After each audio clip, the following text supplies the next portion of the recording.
Here, welcome everybody to Kitchen Table Talk as usual, and so we'll get started here. We're just talking about Iran, and we're talking about how the plot of Maverick, the last Top Gun movie with Tom Cruise, is the same as what just happened in Iran and the whole bombing run. And what I mean about that is, I mentioned it on the show today, is that they needed a run through a very mountainous region. Mike Benz goes through it in his video as well. This isn't my idea. This is Mike Ben's idea. But the whole Top Gun Maverick plot was basically what we watched unfold in Iran last night. Period. Well, predictive programming right off the hop. Yeah, that's what I thought too. And well, maybe that's why it was so easy for them to put this this whole plan together so fast, because they'd already run through it. Yeah, I guess so. But they'd already ran it by the American public. Nobody really freaked out, so they're like, "Hell, let's just hit the go button." What happens when when Chernobyl melted down? Right, like that was a big deal. Shit, there was fallout, and people got sick, and they couldn't live in the cities close by, et cetera, et cetera, et cetera. But if you blow up the biggest, it's a mountainous region, it probably contains all that nuclear stuff, right? Like it's probably fine. It's probably fine. There's, you can't read like any kind of nuclear fallout or anything like that after this attack, right? That's the criticism.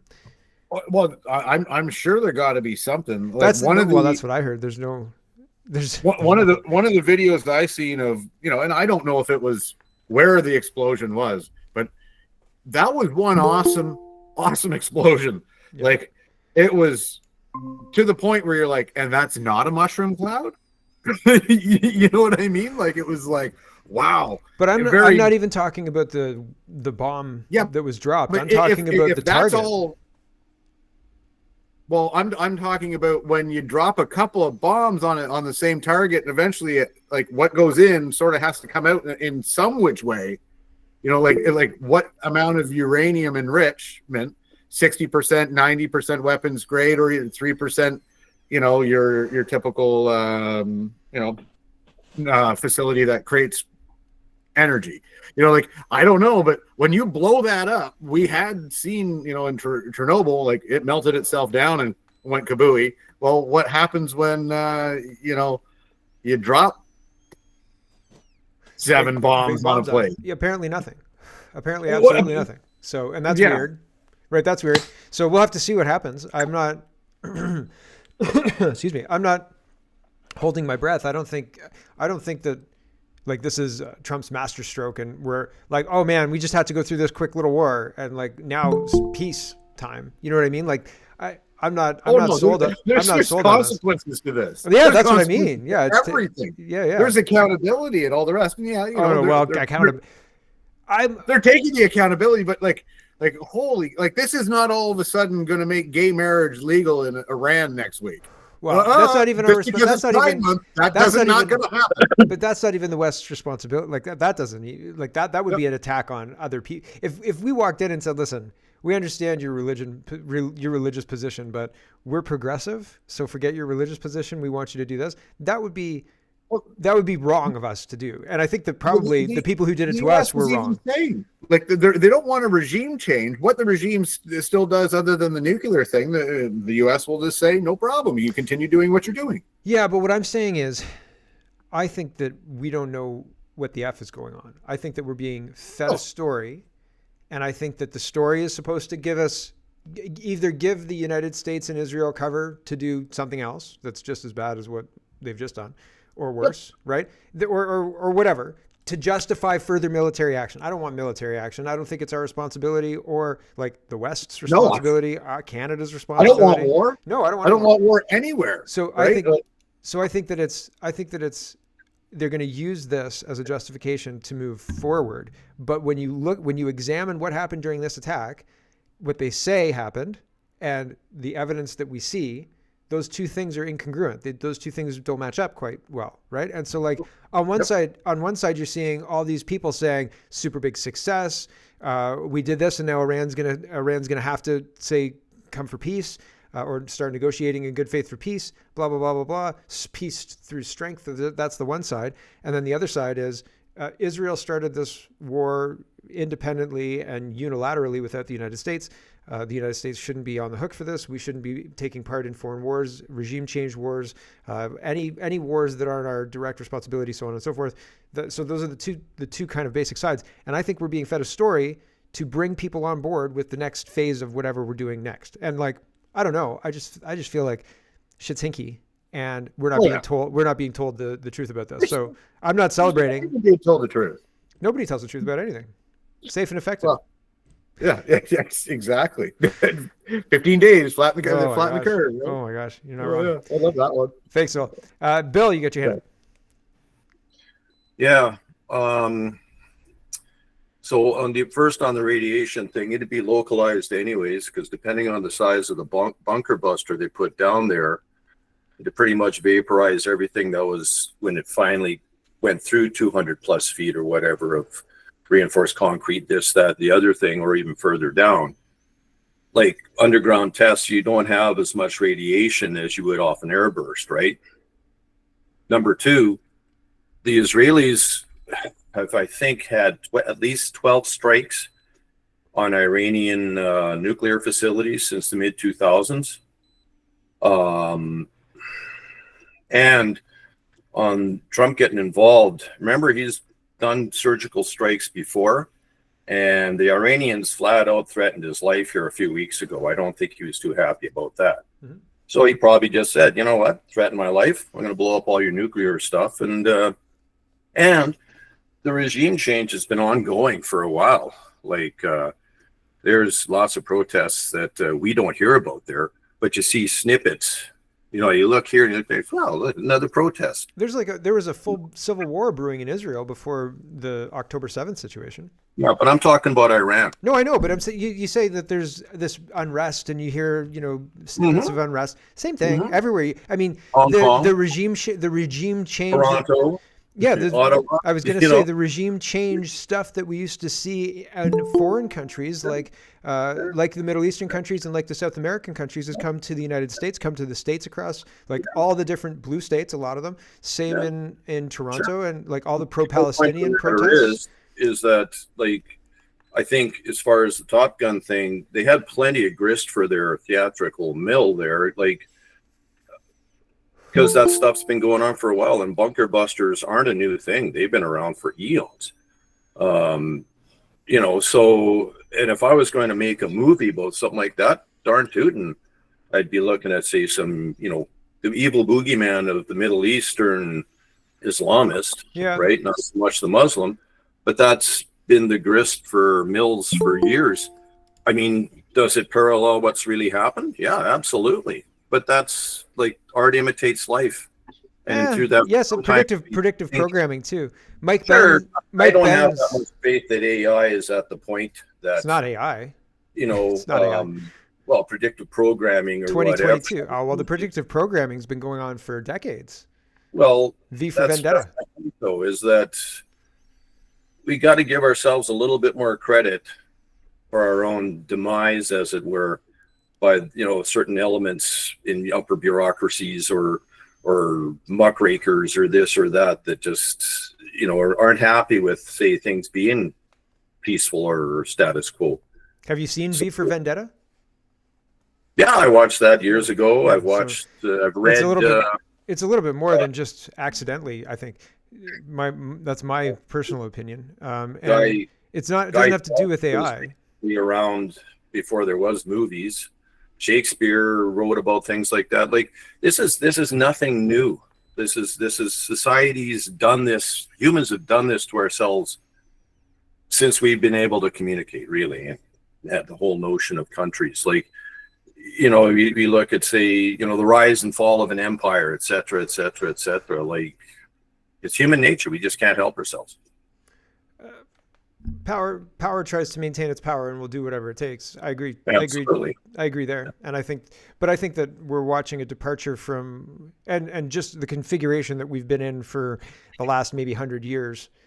We're watching, I think, a configuration change And like people who believed, we've got free speech, we've got the First Amendment, the Second Amendment, we've got freedom of expression, blah blah blah, all that stuff. They're trying to remove that, and so you say, this is nothing Well, new. they've got And pockets. well, hold on, let me finish. Blue states. Hold on, blue hold on, let me finish. And Yeah. I'm saying that the power structures want to maintain what they've got, and they'll do whatever they want to maintain what they've got, and in that way, there's nothing new. But I think there's a different phase we're entering. People are being treated differently. The government's moving in lockstep. I mean, France, England, Germany, Australia, Canada, we're all doing things to undermine citizens' rights on the altar of for your safety, comrade. That's different. That's a big departure from where we were in 1996. You know what I'm saying? And so like in that way, things are different. The 60s. Remember our new Canuckas-Whaling flag? That Sure. wonderful maple laugh. Yeah. But that was the last time communists were in control. Nobody had a vote on that. Yeah, communists were in control in the 60s too. And you got to remember, Pearson was captured by the Russian communists. Yep. And then his buddy there, Trudeau Part 1. He didn't know a communist that he didn't like. Yeah, that's true. So he was running this joke of a country for how many years then? Yeah, that's true. And Like, PET rode around in a Nazi motorbike in Montreal, right? In World War II. Yeah, I heard about that when I was a little kid. Yeah. Like, I mean, my mom was telling me this. Isn't that interesting though? Right? It's just wild. Well, just to openly mock what was going on, and there was more stuff than that he was guilty of. If you dive into a lot of his. Sure, but that's the same kind of trope. Like people are being misled the same way they're being misled now. You know what I mean? Like if you see something happen and walk away from it, seeing it live would have a different you'd say to your friend, and I've been there. I've seen a lot of stuff live that I'm going watching the news going, that's not what happened. Yeah, exactly. When anybody talks about January 6th, I watched January 6th on live streams.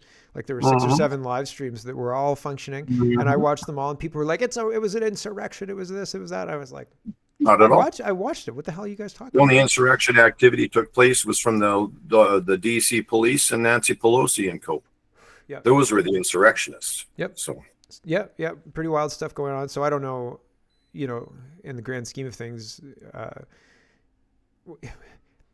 you're not wrong. Like the government has been trying to maintain their power for a long time, but maybe I was just naive in the 90s, and I thought that that free speech was more important, or maybe the technologies just changed that drastically, that they have that fine-grained control now where they didn't before. You know what I mean? So, but the public square was just as controlled. They had control over the public square. We've slept our way into this for decades.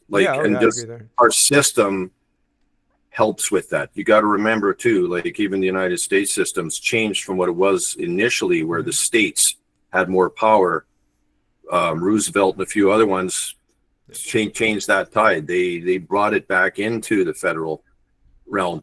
Canada, before its inception, was modeled on the Westminster system, which is the House of Lords, and we behold to a king. Until we change that, we're going to be stuck with carnies, is what I'm saying. We're going to be stuck with people like him. Yeah, for sure. Thanks, but I agree with you. I don't disagree at all. Ryan. Hi, everyone. How's it going? Hope everyone's having a good day. Yeah. I don't know, those nuclear bombs. They're a nasty thing. We were taught that those we gotta anything to do with nuclear bombs and stuff. They're total destruction and everything like that. Well, we haven't been told that they put a CIA agent right in the nuclear holding of Iran, and he's there with his little phone, watch phone, waiting for the missiles to come in. And when the missiles come in, he can verify exactly that the whole thing's wiped out. Like, I think it's bullshit myself. I have different views on nuclear missiles. And is that what they said the verification was? Yeah, they got a CIA agent right in the bunker there, right in the nuclear facility, at the very, very bottom. It's like we had communication with them, and we bombed it, and then we don't have communication. Confirmed. We got it. It's confirmed. I don't know. Yeah, right when the planes are leaving, all 3 of them, everything's safe. It just seems all too tied up. Everything. It's all fear monger. It's all it just theater. seems.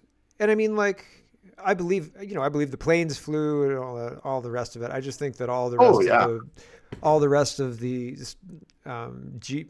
political stuff surrounding it is we're being manipulated, and so they tell us versions of the story that they think will move us in the direction. Have you ever seen? There's a movie that's all about politics, and it's got Ryan Gosling, and he's like a fixer, and I can't remember. It was I think it had George Clooney as well, and they're talking in their one of the scenes is they're in their constituency office, and they're talking about trying to turn 5% to get them to believe a certain thing in a certain way, and that'll win this guy the election. And I feel like they look at stuff like this, the powers that be, the Trumps or the whoever's QBing this whole thing, looks at it on a board, and they're like, listen, if we don't bomb Iran and we try and move forward with this thing, then 45% of the population is going to go with it, but 55%, they're not going to buy it.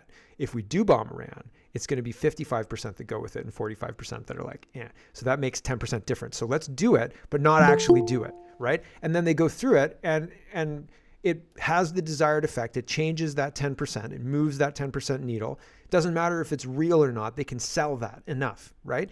And bingo, bango, bongo, they do it. So they have the incentive to do it for the control. And then they move forward with stuff like that. And then because we're just falling down we're just rapidly falling down a hill and dodging trees. That's essentially what life is. Because they've passed that tree, they're like, we want to move forward with this thing.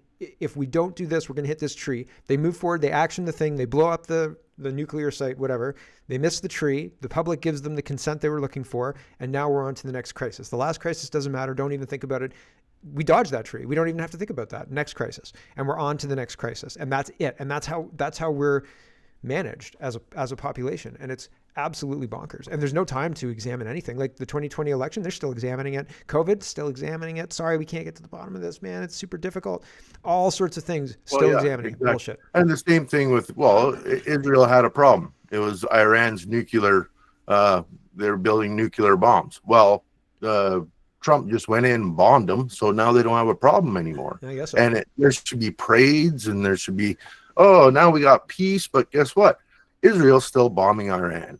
So that wasn't the problem. There's something else going on. Yeah, there's something else happened. Yep. Yeah. Yep. It's a symphony of destruction. David Mustang said that the symphony of destruction, holy wars, and you put a guy in place, he'll become a god. Yep, right? Pretty much.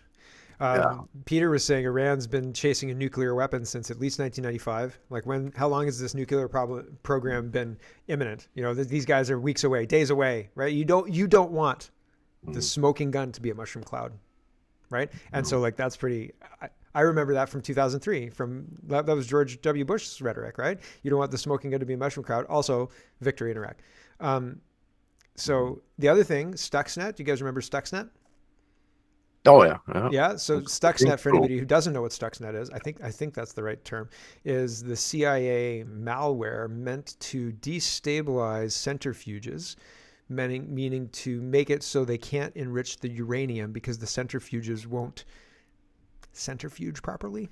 The whole I don't know. Rachel Maddow did a breakdown of it in 2008, and it was framed as this really, really good thing, but then all of the CIA software programs basically were released. I don't know if it was released by Obama or by somebody else. No, yeah, I can't remember. Was it Obama? Yeah. I can't remember. It was big news in 2010. Cool.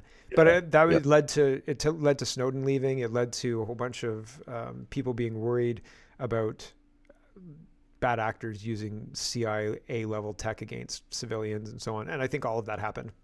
And well, this whole thing, it still continues. It's still theater, days of our lives kind of thing. But the powers that be, not presidents, not prime ministers. Yeah, the real power. They want boots on the ground. They want World War III. They want at least Iraq. Yes. Iraq will buy them a few more years, and it'll disrupt Trump's presidency. So like right now, Trump represents, or if Trump doesn't get bogged down in something like this, then he represents a threat to their power. But if he gets bogged down in something like this, then he's bogged down in something like this, and his time's up. You know what I mean? Like when you get bogged down in something like this, and you've got a timer on, and you're like, okay, I've got 4 years left, and then all of a sudden you're like, the Iraq War lasted how long, right?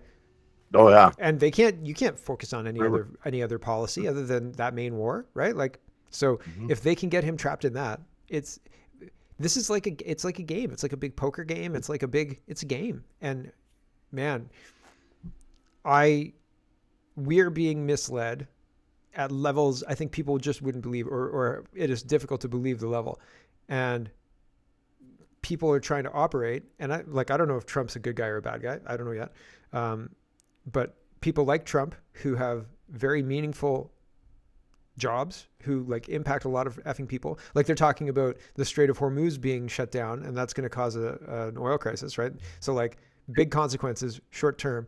But they're going to blame Trump. You know what I mean? Like, and if I think that he's not understanding the game he's against. I think that he's playing, and he's playing this high stakes game, and they're going to use anything they can and hang the anchor around his neck. Doesn't matter who actually caused the problem. It's Trump's fault. And the whole point is just to stymie his ability to threaten them in any way whatsoever. Yeah.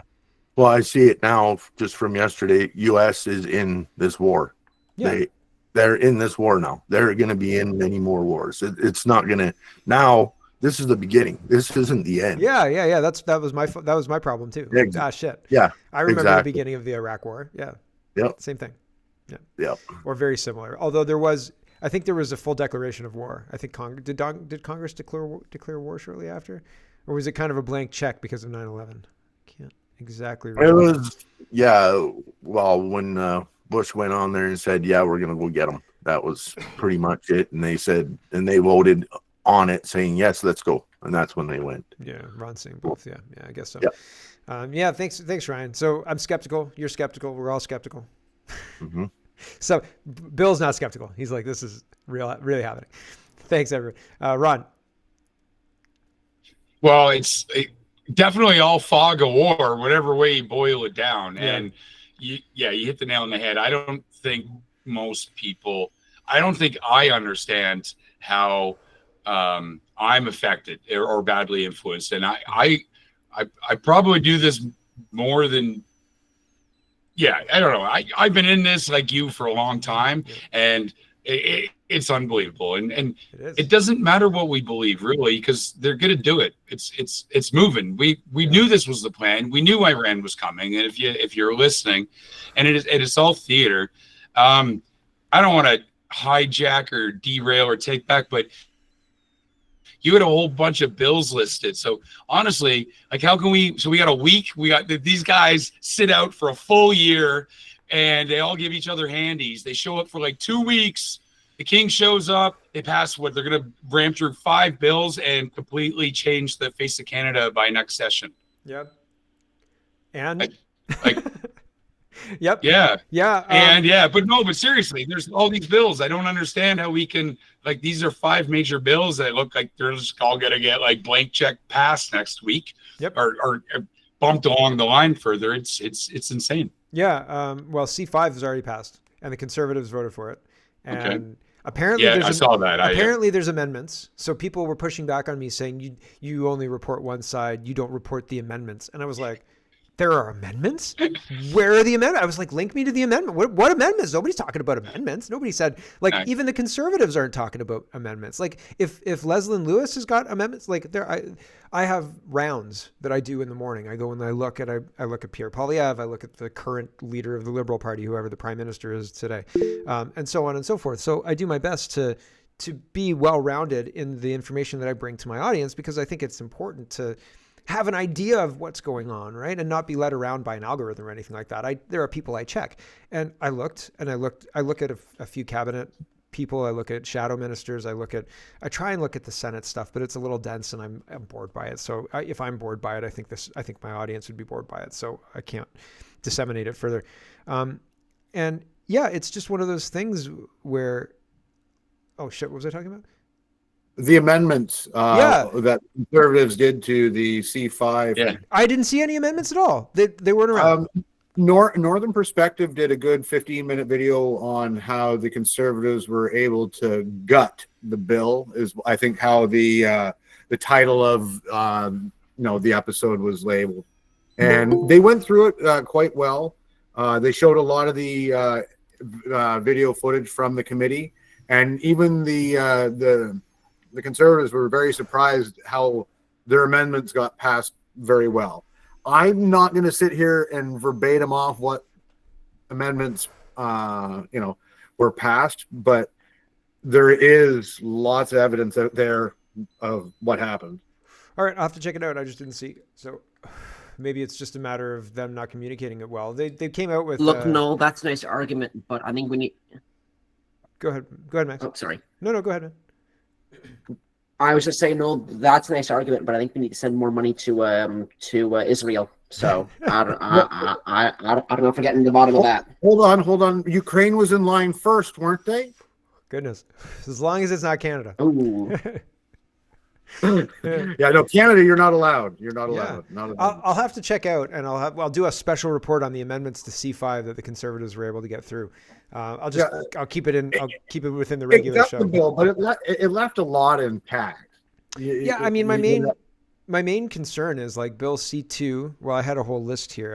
I don't want to forget anything. So Bill C5 is going after giving the Liberals the ability to pause pretty much any laws, and I'm worried that they're going to use that to basically teabag Alberta and say, "Hey, Alberta, you thought that you could have sovereignty." And part of those amendments, there was a whole bunch of things that they weren't allowed to amend laws on. Right, everything from the Explosives Act to there was 20 different acts that the conservatives got in there pretty well that the Liberals aren't allowed to go in there and paper swipe out. And I'm not going to say the Indian Act, but there was something to do that they weren't going to care for talking to the natives, and the natives now got to say. So, that's how it all started, I believe. Yeah, that really was part of it. Yeah, one thing that I try and give credit where credit's due. That Polyev as leader was very good at procedural stuff, and he held up, like he filibustered for 6 months. It was almost a silent filibuster, and it pissed the Liberals off, like to the point where they replaced the prime minister. So like credit where it's due. He spoiled their ability to get stuff done in the last legislature. And I think he was blindsided by what's happening now. So if he's able to gut the bills through getting legislation passed, then like good for him and good for the CPC team. Well, but they need to be better at communicating it. Well, I agree. Their communication sucks. Yeah. But I would say, though, is certain portions of C5 could be a good bill for Canada, especially if we can get some pipelines and, you know what I mean? Sure. Yeah. But they're never going to be used that way. Things of it could be really great, but the way it was originally written was deplorable. Yeah. Now, I don't think they got all the deplorable things out of there, but I think they got a lot of them out. C2. Right? Which if Polyev didn't do something, or Scheer or whoever leads that party right now, if somebody didn't do anything, then the Liberals could have said, well, see, they don't want to do anything. They don't want to help this country grow. So if that was the if what they did with the amendment took the teeth out of the bill that the Liberals were trying to be able to sink into all of us, and has gutted it in a way that, we're half protected from what was going to come. And the greatest question of it all is, well, Liberals, would you want the Conservatives to have this power? And they didn't even want to answer the question. Pivot. I would also say, I think there needs to be something changed in Parliament. If you're asked a question and you blatantly do not respect the question and do not answer it, it should be instantly $5,000 for every question you do not answer in Parliament, straight up.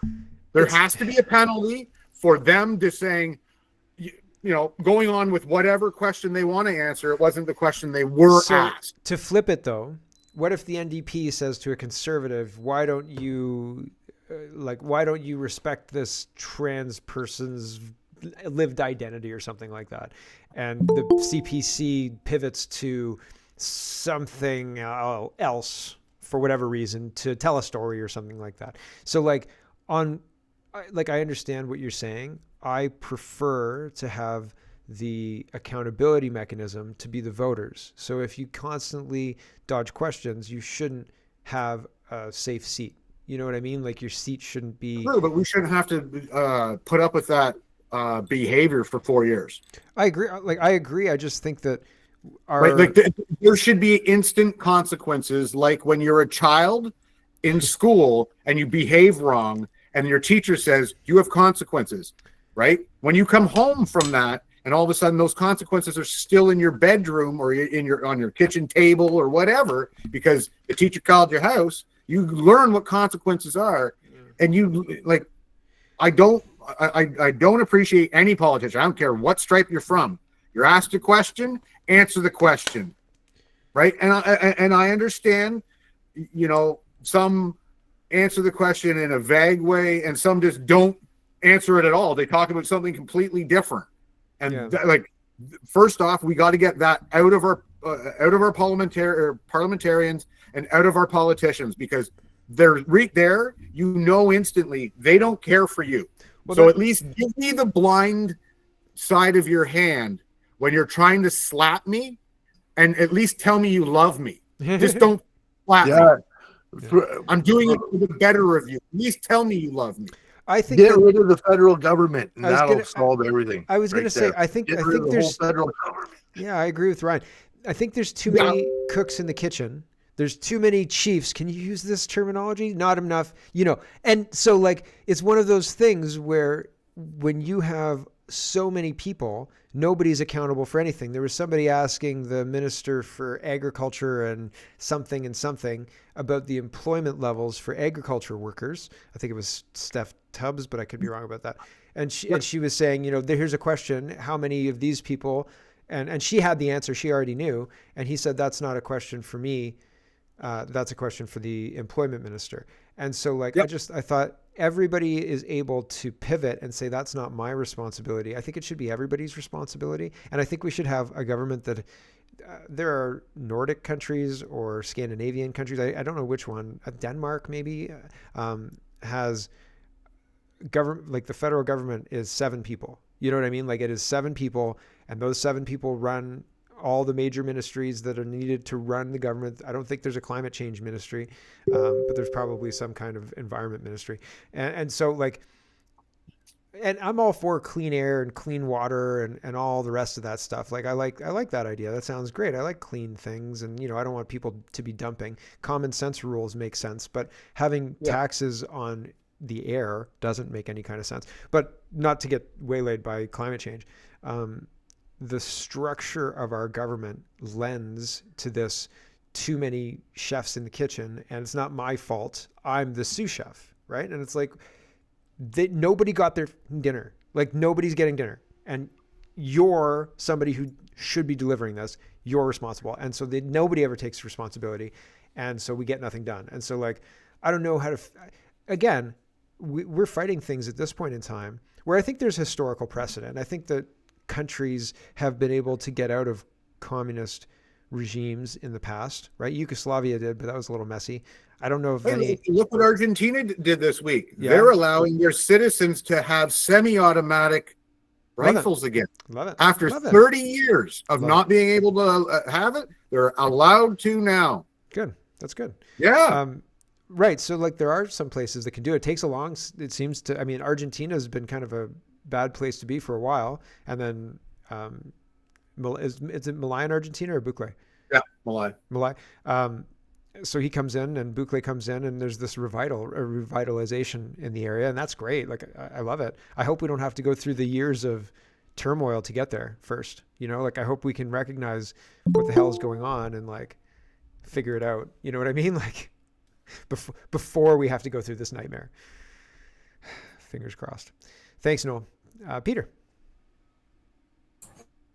About that C5, there was one MP, a conservative MP, I forget what her name was, but she gave a summary in Parliament about what they pulled out. Basically, Okay. There was even things they wanted to be able to go against the Conflict of Interest Act. I mean, what's that got to do with? Well, we know what it's got to do with anyway.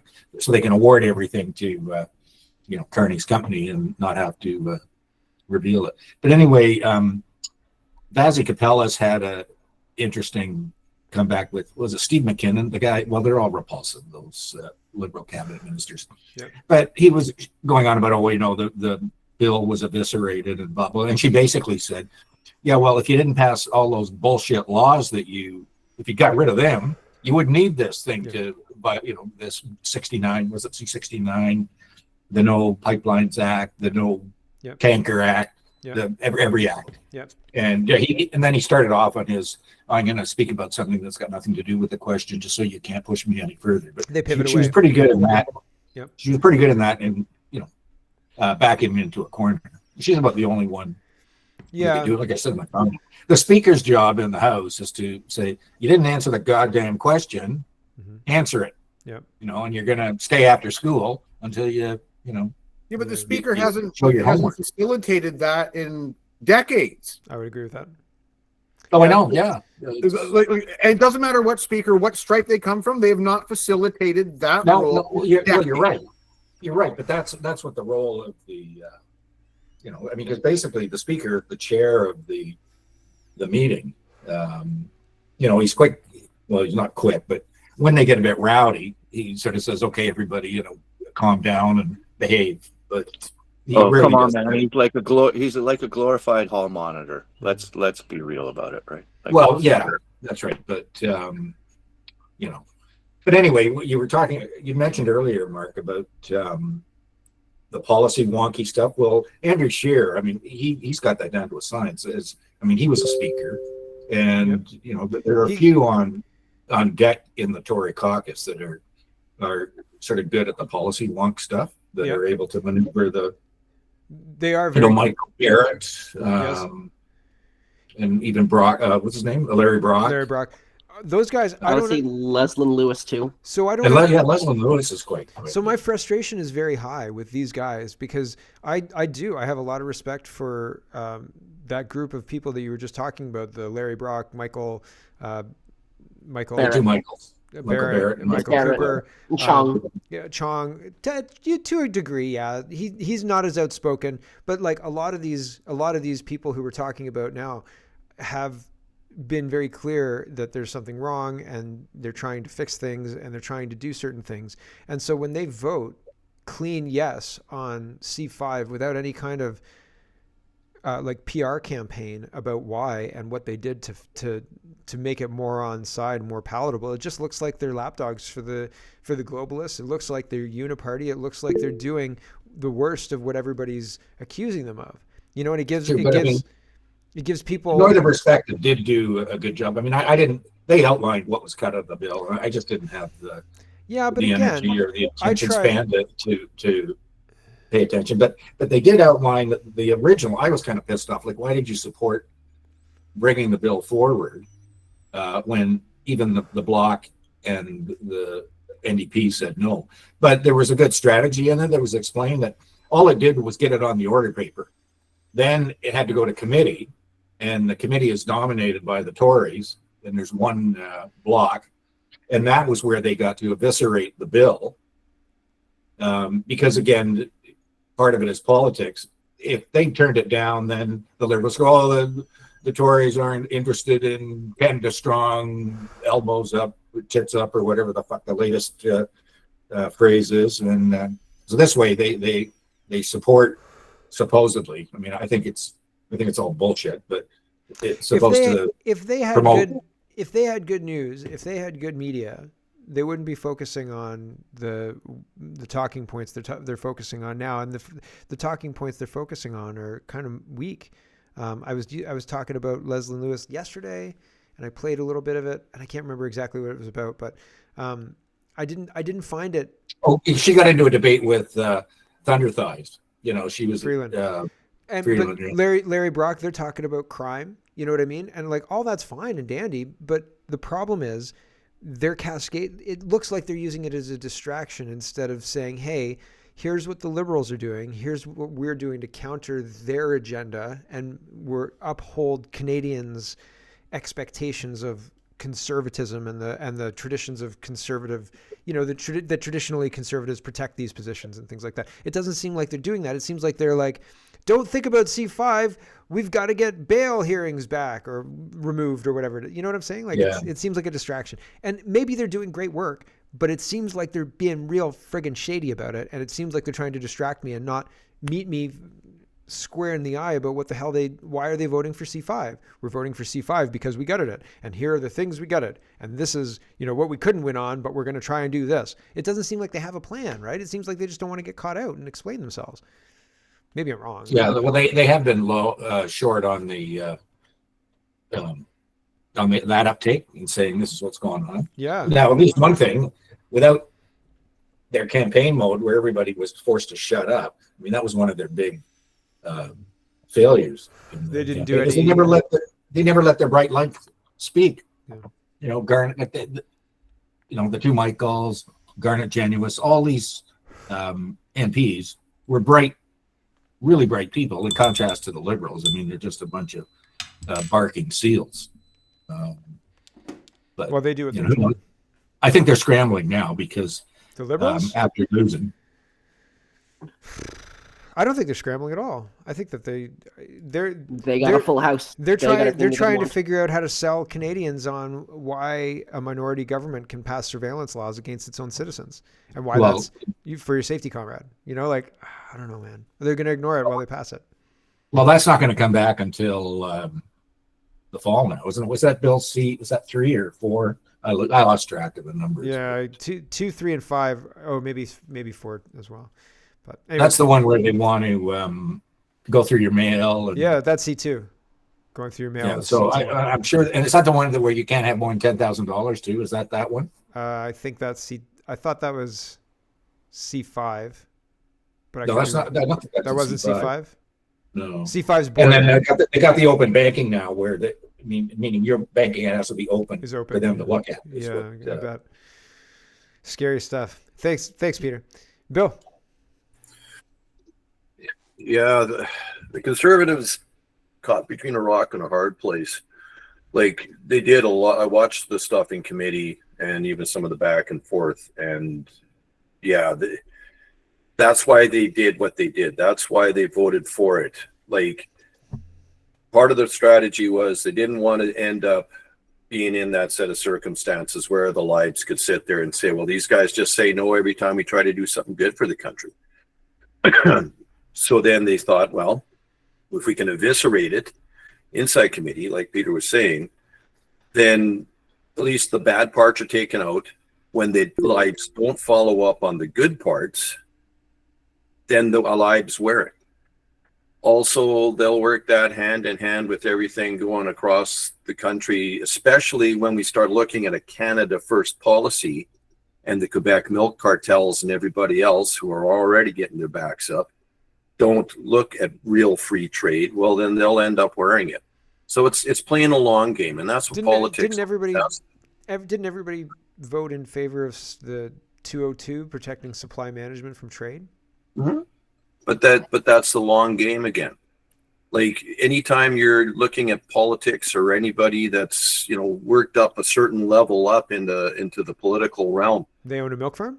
It's all, you've got to take small bites and then work your way around things and let people think that it was their idea when it was really yours, and just say, don't worry about it. Let them take the credit for it if it gets what you need in the end.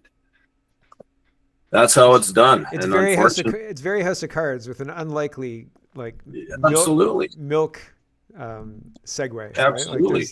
Like there's this weird farm detour we have to take. And it's not fun like Clarkson's farm. It's like a weird dairy cartel where they'll break your knees. Well, and who knows? Could very well be. Like, let's face it. We got some guy in Alberta here, I think, who's going to jail because of his eggs. Selling eggs. Yeah. And we saw the same thing here years ago with the bloody grain management stuff. There was a bunch of farmers that were selling their stuff directly across the border, and that they ended up going to jail until finally they got there was some action on it, and they ended up, well, basically destroying the wheat board, which was a good thing. Yeah, but isn't the wheat board still intact? Like they destroyed one wheat board, but there's still another one. Sections of it. The whole thing was basically put together just for loser farmers that didn't want to grow crops and get paid by the government. Like just proper rotation, and it's hard work, man. Like, you know, I've heard that. But thanks, Bill. MC. Sorry to jump in halfway through things, but I had some really, I'm probably going back, I don't know, but I had some thoughts about Iran. Yeah, that's fine. Great. Okay, so I think this whole Iran nuclear weapons thing is a load of crap, because I've been kind of told for like 30 years, like Iran is just months away or days away or weeks away from having nuclear weapons. And then every once in a while, Israel has to go mess with them because they're just days or weeks or months away. Like Iran has a 560-mile border with Pakistan. Pakistan has nuclear weapons, and Pakistan has a ton of corruption. And Iran has surely enough money that if they wanted nuclear weapons, they could have just bought some off Pakistan by now. Like, or the other thing they had in the past was hundreds of miles of border with the former Soviet Union. And I remember in the 90s, everyone going like, oh, we got to watch out now that the USSR broke apart. Where are their nuclear weapons going? All those nukes. Yes. I'm quaking in my boots. Yeah, well, and everyone else, like North Korea can figure out how to make nuclear weapons, but Iran can't figure it out. Right. And they can't possibly go over to Pakistan and hire some scientists from that program. Well, and so I was saying I was skeptical. So Bill's not skeptical. I think Noel's kind of, he's on the side of like, you know, this was necessary. You don't want the smoking gun to be a mushroom cloud. I'm misrepresenting just a little bit, Noel. But like he's saying, you know, this was a good thing. And I'm saying, I think we're being effing well distracted. I think that this whole thing is bunk. I think that there should be signs that there aren't. And I was saying that when this big nuclear facility was blown up, the criticism online, because I don't know, I'm not a nuclear guy. I don't have Geiger counters in my garage that are counting for this kind of thing. But the nuclear people are saying, you know, we didn't see what we'd expect to see when these things are blown up, right? And so like all of this adds up to, I think we're being sold something, and I don't know what the reason is. And my speculation at kind of the end of the segment was we're being sold this thing because if they don't do this, then enough of the population wouldn't believe in it. And I think I said, like, without the bombing, without blowing up this nuclear thing in Iran that is exactly the same as the plot of Maverick, then 45% believe in it, believe in the story we're going to sell to get us to the next thing. And with this bombing, 55% agree, or 55% are with us for the thing. So we obviously have to do the bombing thing, or it has to look like we do the bombing thing. So go with the bombing thing. And I think that's where we're at, basically. It's a manipulation, and we're being pushed forward. But, well, for sure. And did the nuclear thing exist? I don't know. There's basically 4 kind of possibilities. Did Fukushima exist? Well, the least likely possibility in my mind is, Iran doesn't have nuclear weapons because Israel and the United States and the mainstream media have been honest with us all these times about all the times they've had to go and sabotage it just at the last minute before Iran got nuclear weapons. Thank goodness. Like, yeah, that's the most likely scenario, is that they're being honest about this thing and just not about anything else. Like, another possibility is that they don't have them because they don't want them. Another possibility is that they have them, but they haven't been hurt enough to use them yet, which, if that were the case, this bombing might have crossed that line. And I don't know, to me, kind of the possibility that's becoming more and more likely over time is that Iran and Israel and the West are on the same side, and they just want to watch all of us common folk go kill each other. Yeah. Oh, and they want to take our tax dollars. They really like our tax dollars, too. Yes. Well, and you got a weapons supply. And when you build bombs, you want to make sure you use them in a certain amount of time, otherwise, so they stay good. Yeah. So like these GBU 57s that they dropped, they were like 15 years old. Yep. So like we got to build more bombs because, you know, our arms manufacturers, they need contracts to build more stuff. Kenzie says Kenzie says it's like to bring it's down first Trump. in, first out. Yes, Like- you gotta use those first ones that were built. Otherwise, yeah, that's Exactly. true. I've worked in a kitchen. I know. Kenzie says it's to bring down Trump, making him the war president when everyone wanted a peace president. Yeah, I think that's pretty accurate. So yeah, no, Obama I think, was very war president. Oh, yeah. Obama was extremely war president. So he got his and he got his was Nobel good at Peace Prize. deportations. He was really good at deportations compared to Trump. So like Mostly Trump's got a peaceful lot to drone look up strikes. to. Obama went after family, like he deported families. He deported like low hanging fruit, but left the criminals. That was the criticism of Obama. His numbers were high, but he went after like easy targets, right? He weaponized ICE against people that would now be, if Trump targeted those people would be like, oh my gosh, they're contributing members of society, right? All that kind of stuff. So I don't know. I'm very skeptical of everything. I think we're being played bigly. And like, I could believe that they're all on the same side. I could believe that North Korea is a CIA black ops state along with Iran, all controlled by 3-letter agencies.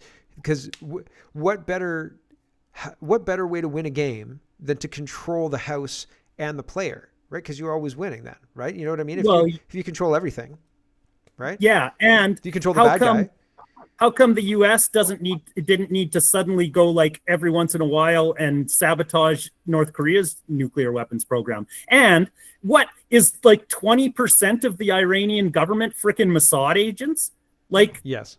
Like they Next seem question. to be all over the place. It's like you get a job with the Iranian government, and then then your coworker goes, "Hey, you should go talk to Eli over there and get some extra get a side gig with the Mossad." Like, Yeah, for real. we're all doing it. You're Israeli? No way. What are you importing there? It looks like a missile battery. Ho, ho, ho. Yes. Hello, prospective deputy minister. Tell us about your vacation in Tel Aviv. Like, could you speak into this? It's not picking you up right. Like, what? Yeah, no, you're not wrong, man. There's all sorts of, and like if you've been paying attention, the Iranians had all sorts of drone ships and like they had crap all over Iran. Like for years they'd been setting that, like, wait till this one goes off, and like they call the arms dealers and they're like, oh yeah, we got to refill this one, haven't used it yet, right? Like, yes, it's ridiculous. It's crazy. So, yeah. It's don't worry, it's just a remote control helicopter club. Yeah. Yes, I do need the top 4 floors of this building. It's fine. Money's no object.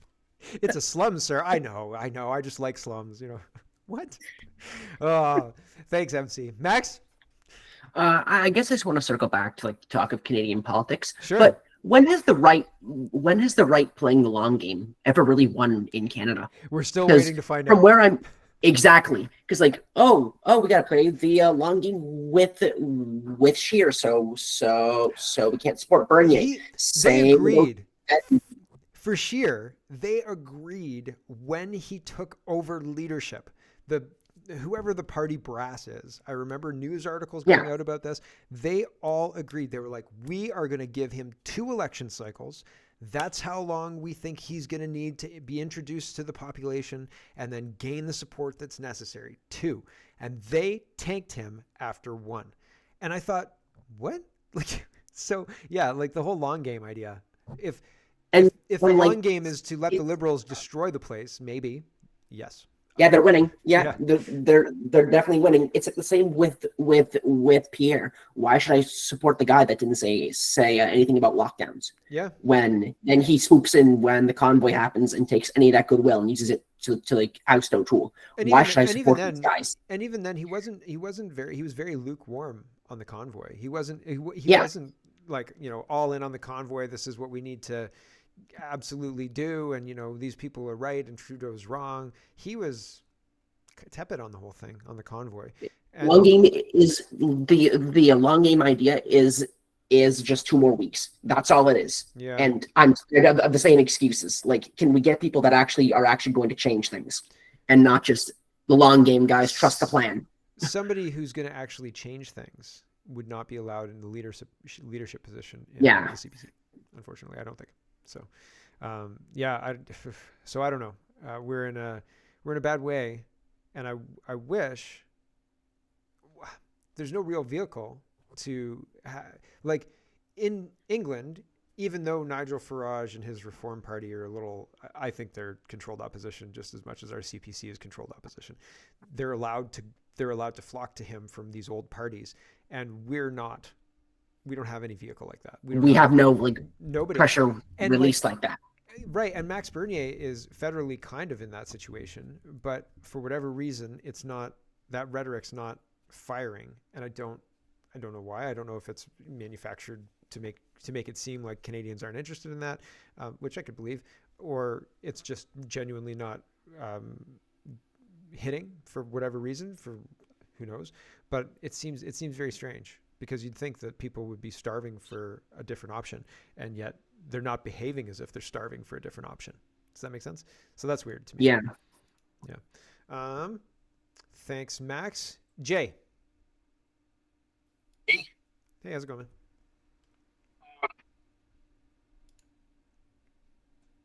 Just going back to the Iran stuff.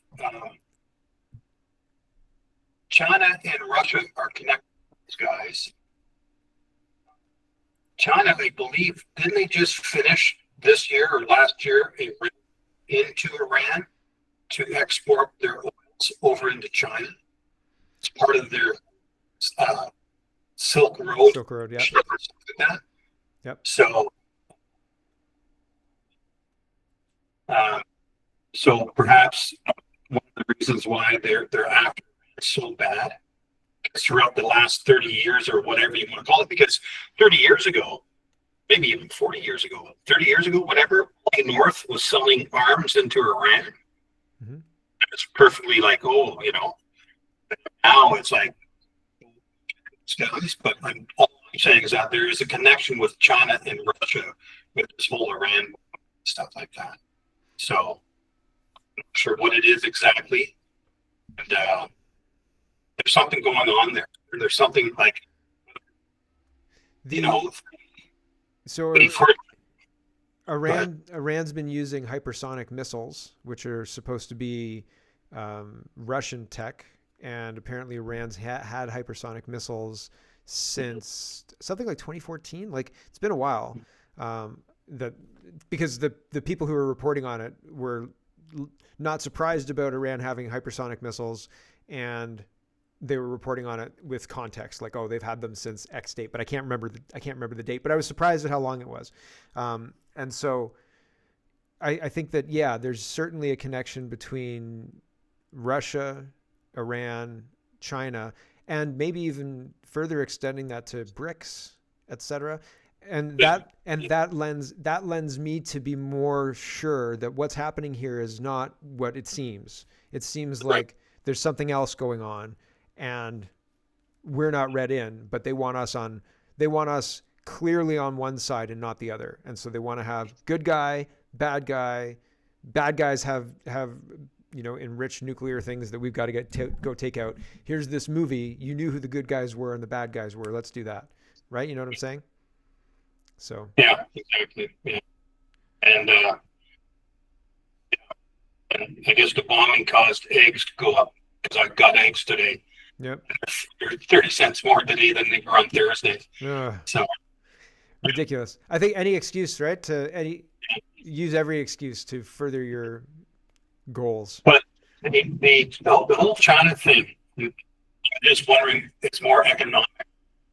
Could be. It's what the U.S. is doing, because they're trying to maintain that control, that petrodollar, as you want to call it, throughout the world.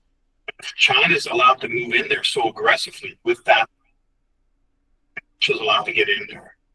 It causes the balance to be upset now, that the U.S. just can't be this master over the world anymore, with China being allowed to get in there and free access to the oils and stuff like that. Somewhere somebody says that China gets something like 30% of their oil from there. Yep. Yeah. Yeah. It could be. I mean, we have to wait and see right now. This is like the opening stages of Iraq, where people were saying, we can't do this. And you know what I mean? And I don't think that it's clear which way it's going to go at this point in time. Hopefully we don't have a big, long, protracted conflict, but I could certainly see one I could see something like that happening. So fingers crossed. Hopefully not. Thanks, Jay. MC? Well, the long game is an excuse to contradict your stated values. That's all it is. Mm-hmm. Anyone who says that is just rationalizing not sticking to what they said they were going to do. It's so just as bad, I guess. But Jay reminded me of another kind of point. Like, why does Iran have to develop nuclear weapons when it could just go buy them? Like, yep. The whole thing seems. Well, I mean, your whole point of why doesn't the United States have to go in and, tear down North Korea's weapons every so often and things like that. And I mean, they're warned every so often. North Korea's warned every so often, don't do that. And Trump went over there and shook hands with Kim, right? All that kind of happened. But it doesn't seem like it's the same as Iran going in and having, you know what I mean? Like the two things seem drastically different and unrelated. So again, yeah, it seems like we're being sold a story, and what do we need to sell that story as best we can to get as much uptake as we can, right? And it doesn't need to be, I don't even think it needs to be 60%, because you get a strong 30% and you're pretty well good. When you think about it too, the leaders of the bad guys are becoming increasingly stereotypically cartoonish. Yes. Like the guy that took over North Korea, right, with the giant hairdo and stuff like that, and like shooting the dude with an anti-aircraft weapon when he fell asleep in the meeting and stuff, and then the Iranian new leader, right? They went from that crazy talking president who was going around the world a few years ago, who was like a young guy, and then they went back to like, now our spokesperson is going to be this old bearded dude. Ahmadinejad? Are you talking about Ahmadinejad? Was that Iran? Yeah. No. Was that Iran? I think so. My gosh. Yeah. I remember when Stephen Colbert, like, I loved the Ahmadinejad clips with Stephen Colbert, because he would make, like, he had names for Ahmadinejad. He was like Ahmad, and then he'd fill it in with something or other, Ajad. And it was very funny. So yeah, I do remember. And like, they'd come out and they'd go to the UN and they'd be like, who the big devil or the big Satan, right? Is the United States. George Bush is the big Satan. Man, yeah, I forgot about the Ahmadinejad years. Man. Yeah, well, and now, so like they're like South Park. I mean, I know South Park is trying to be like them sometimes, right? Trying to imitate, yes. But like they're it's almost like they're trying to impersonate what they would be like if they were on South Park. I guess so. Go and be like, here, try and pull this off. See what you can do. Maybe, right? It's a bet. Yeah. And then what, Minions got a foothold in there? I don't know, man. Maybe. It's pretty wild. And yeah, it is cartoonish, but society's getting dumber. And so we need to have it right on the nose. You need to it's like flirting with somebody. You can't just like make eyebrows and stuff at them. You have to go up and, what is it? Not breaching consent, but you've got to be real obvious, right? Like, you don't want to grab them. Hey, what's this? Like it's true. Are you flirting with me, sir, or is this a sexual assault? Well, I'm unsure. The other day, a woman asked me what's my favorite position, and I said chief inspector. Smooth. Yeah, it didn't go anywhere. Yeah, well, I think I can figure out why, but that's a little beyond the scope of today's podcast. But that's a good answer. That's as good as any answer.